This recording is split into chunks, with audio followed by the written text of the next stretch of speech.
নিজেকে Adolf Hitler বলে দাবি করেছেন 128 বছরের এক বৃদ্ধ। আর্জেন্টিনার সালতার বাসিন্দা ওই বৃদ্ধের নাম হারমান গুটেনবার্গ। তার দাবির পর এ নিয়ে বেশ আলোচনা শুরু হয়েছে দক্ষিণ আমেরিকা জুড়ে।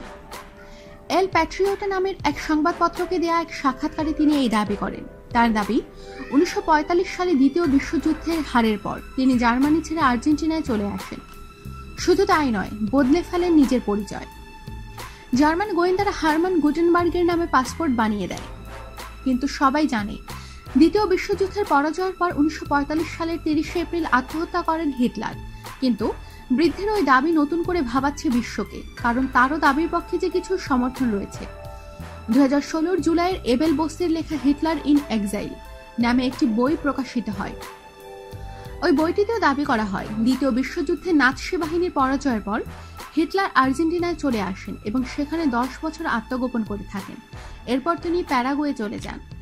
এফবিআই এর প্রকাশিত একটি রিপোর্টেও দাবি করা হয় যে হিটলার মরেননি, তিনি আর্জেন্টিনায় পালিয়ে যান। হিটলার 1889 সালে জন্মগ্রহণ করেছেন। বেঁচে থাকলে তার বয়স হয়তো 128। বৃদ্ধ তার শেষ ইচ্ছের কথাও জানিয়েছেন, তিনি আত্মজীবনী লিখবেন।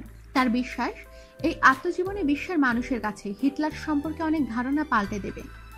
গুটেনবার্গের স্ত্রী অ্যাঞ্জেলা মার্টিনেজ অবশ্য স্বামীর সব দাবি উড়িয়ে দিয়েছেন। তার মতে অ্যালজাইমার্স রোগের কারণে গুটেনবার্গ ভুল বকছেন। আমাদের সাথেই থাকুন, সাবস্ক্রাইব করুন।